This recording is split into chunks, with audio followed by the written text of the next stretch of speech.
আসসালামু আলাইকুম, স্বাগতম ওয়ার্ল্ডকাস্ট সংবাদে। আমি মোহাম্মদ রায়হান আজকের সব আন্তর্জাতিক খবর নিয়ে হাজির হয়েছি। শুরুতেই জানিয়ে দিব সংবাদ শিরোনাম, তারপর বিস্তারিত। ইরানে হামলার বিষয়ে গুরুত্ব দিয়ে ভাবছেন ট্রাম্প। ইউক্রেনে ন্যাটো সেনার উপস্থিতি সহ্য করবে না রাশিয়া, মেদভেদেব। ইরানে আন্দোলন, নিহত বেড়ে ১১৬। যুক্তরাষ্ট্র হামলা করলে লক্ষ্যবস্তু হবে ইসরায়েল। সিরিয়ায় আইএসের বিরুদ্ধে যুক্তরাষ্ট্রের বড় হামলা। ইতিহাসে নোবেলের যোগ্যতায় আমার মতো কেউ নেই, ট্রাম্প। ইরানের উপর ট্রাম্পের হামলা করা নিয়ে আপনার মতামত কমেন্টে জানাবেন এবং চ্যানেলে নতুন হলে চ্যানেলটি সাবস্ক্রাইব করে যাবেন। আসসালামু আলাইকুম, স্বাগতম জানাচ্ছি ওয়ার্ল্ডকাস্ট সংবাদে। আমি মোহাম্মদ রায়হান। এতক্ষণ শুনছিলেন সংবাদ শিরোনাম, এবার বিস্তারিত। প্রথমেই আমরা আলোচনা করছি ইরানকে নিয়ে যুক্তরাষ্ট্রের নবনির্বাচিত প্রেসিডেন্ট ডোনাল্ড ট্রাম্পের সাম্প্রতিক অবস্থান সম্পর্কে, যা বর্তমানে বিশ্ব রাজনীতির অন্যতম প্রধান আলোচনার বিষয় হয়ে দাঁড়িয়েছে। ডোনাল্ড ট্রাম্প তার নির্বাচনী প্রচারণার সময় থেকেই মধ্যপ্রাচ্য নীতি নিয়ে বেশ আক্রমণাত্মক অবস্থানে ছিলেন এবং বর্তমানে তিনি ইরানের ওপর হামলার বিষয়টি অত্যন্ত গুরুত্ব দিয়ে ভাবছেন বলে বিভিন্ন আন্তর্জাতিক সংবাদ মাধ্যমে প্রতিবেদন প্রকাশিত হচ্ছে। ট্রাম্পের এই দৃষ্টিভঙ্গিকে অনেক বিশ্লেষক মনে করছেন তার পূর্ববর্তী মেয়াদের সর্বোচ্চ চাপ প্রয়োগের কৌশলের একটি ধারাবাহিকতা, অথবা তার চেয়েও কঠোর কোনো পদক্ষেপের পূর্বাভাস। আসলে ইরান ও যুক্তরাষ্ট্রের মধ্যকার দীর্ঘদিনের যে উত্তেজনা, তা ট্রাম্পের পুনরায় ক্ষমতায় আসার সম্ভাবনায় নতুন এক মাত্রা যোগ করেছে। কারণ তিনি মনে করেন ইরানের পরমাণু কর্মসূচি এবং আঞ্চলিক প্রভাব নিয়ন্ত্রণ করতে হলে শক্ত সামরিক বা অর্থনৈতিক পদক্ষেপের কোনো বিকল্প নেই।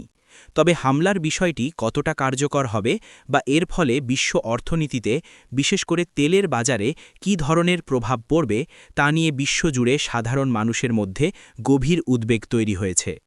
আপনারা যারা আমাদের এই ভিডিওটি দেখছেন তারা নিশ্চয়ই উপলব্ধি করতে পারছেন যে মধ্যপ্রাচ্যে কোনো ধরনের সামরিক সংঘাত শুরু হওয়া মানেই হল বিশ্বজুড়ে অস্থিরতা ছড়িয়ে পড়া, যা সাধারণ মানুষের জীবনযাত্রায় বড় ধরনের প্রভাব ফেলে।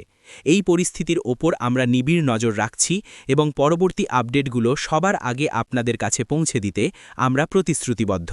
তাই আমাদের চ্যানেলে নতুন হয়ে থাকলে এখনই সাবস্ক্রাইব করে বেল আইকনটি চেপে রাখুন, যাতে কোনো গুরুত্বপূর্ণ খবর আপনার মিস না হয়। ট্রাম্পের ঘনিষ্ঠ মহলের দাবি অনুযায়ী তিনি চান একটি দীর্ঘস্থায়ী সমাধান, যেখানে ইরান কোনোভাবেই পরমাণু সক্ষমতা অর্জন করতে পারবে না এবং ইসরায়েলের নিরাপত্তা নিশ্চিত হবে। কিন্তু কূটনৈতিকভাবে এর সমাধান সম্ভব কিনা, নাকি শেষ পর্যন্ত ট্রাম্প সামরিক পথ বেছে নেবেন, তা নিয়ে আন্তর্জাতিক নীতি নির্ধারকদের মধ্যে ব্যাপক চুলচেরা বিশ্লেষণ চলছে, যা আমরা আগামী দিনগুলোতে আরও বিস্তারিতভাবে জানতে পারব। ট্রাম্পের এই ভাবনা যদি বাস্তবে রূপ নেয়, তবে তা শুধু মধ্যপ্রাচ্য নয়, বরং ইউরোপ ও এশিয়ার দেশগুলোর ওপরও ভূরাজনৈতিক প্রভাব ফেলবে এবং বৈশ্বিক নিরাপত্তার সমীকরণ বদলে দেবে। এরপর আমরা নজর দিচ্ছি ইউক্রেন যুদ্ধের বর্তমান পরিস্থিতির দিকে, যেখানে রাশিয়ার সাবেক প্রেসিডেন্ট এবং বর্তমান নিরাপত্তা পরিষদের উপপ্রধান দিমিত্রি মেদভেদেভ ন্যাটো বাহিনীর উপস্থিতির বিষয়ে এক চরম হুঁশিয়ারি উচ্চারণ করেছেন। মেদভেদেভ সরাসরি জানিয়েছেন যে ইউক্রেনের মাটিতে ন্যাটোর কোনো সেনার উপস্থিতি রাশিয়া কোনোভাবেই সহ্য করবে না এবং এমনটা ঘটলে তার সরাসরি বিশ্বযুদ্ধের পরিস্থিতি তৈরি করতে পারে। তার মতে, ইউক্রেনকে সহায়তার নামে ন্যাটো যেভাবে নিজেদের সম্পৃক্ততা বাড়াচ্ছে, তা রাশিয়ার জাতীয় নিরাপত্তার জন্য এক বিরাট হুমকি এবং এর ফলে তারা অত্যন্ত কঠোর পদক্ষেপ নিতে দ্বিধা করবে না। রাশিয়ার এই অবস্থান থেকে বোঝা যায় যে যুদ্ধটি এখন আর কেবল দু প্রতিবেশী দেশের মধ্যে সীমাবদ্ধ নেই, বরং এটি একটি বড় ধরনের আন্তর্জাতিক সংকটে পরিণত হয়েছে, যেখানে পশ্চিমা শক্তিগুলো সরাসরি রাশিয়ার মুখোমুখি হতে যাচ্ছে। মেদভেদেবের এই মন্তব্য এমন এক সময়ে এলো যখন ইউরোপের অনেক দেশ ইউক্রেনকে আরও আধুনিক সমরাস্ত্র এবং কৌশলগত সহায়তা প্রদানের কথা ভাবছে।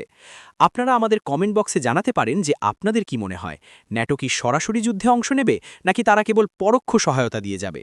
আপনাদের মতামত আমাদের জন্য অত্যন্ত মূল্যবান, কারণ জনমতই যুদ্ধের গতি প্রকৃতি বদলে দিতে পারে।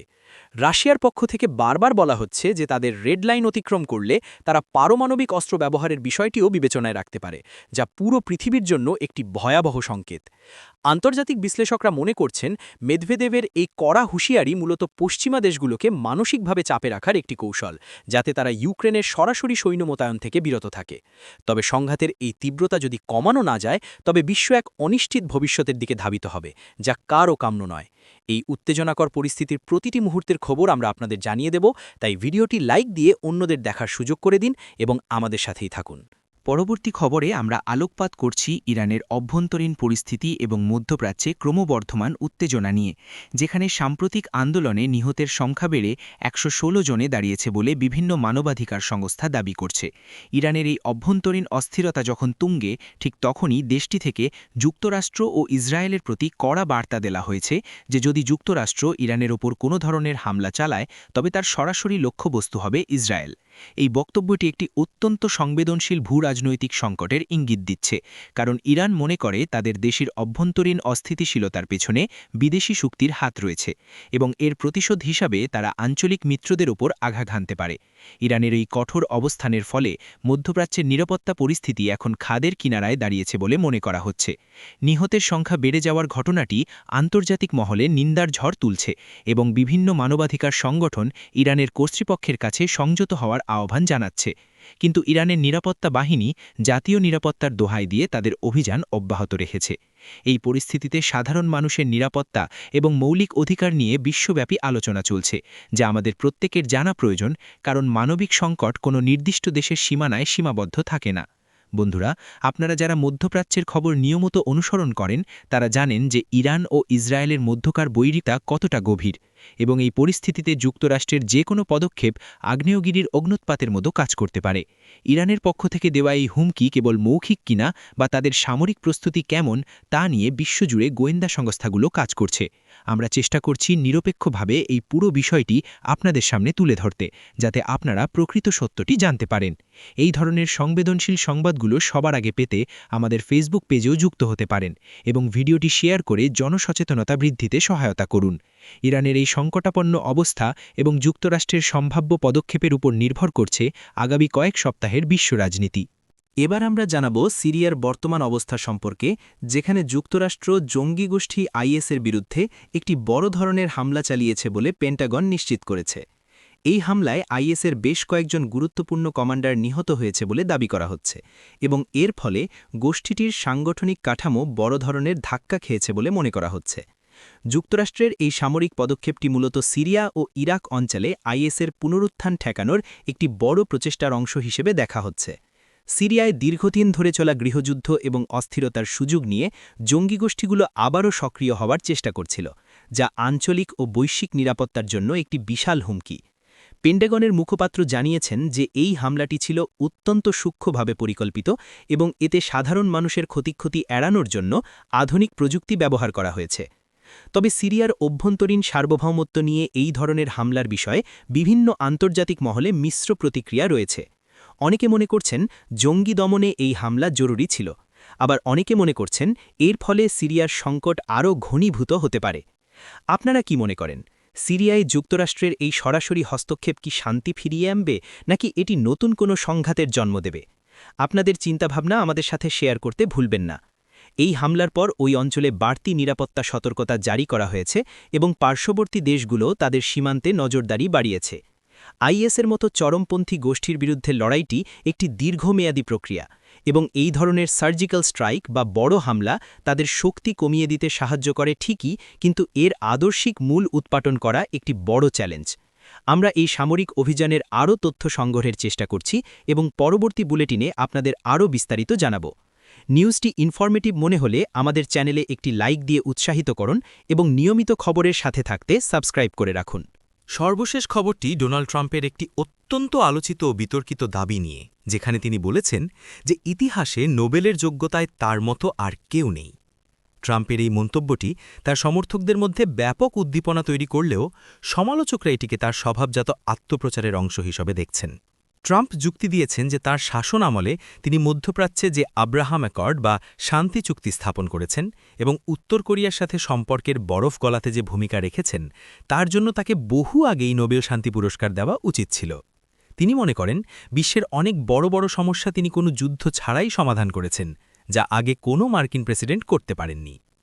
নোবেল কমিটির নিরপেক্ষতা নিয়ে প্রশ্ন তুলে ট্রাম্প বরাবরই বলে আসছেন যে তাকে রাজনৈতিক কারণে এই স্বীকৃতি থেকে বঞ্চিত করা হয়েছে।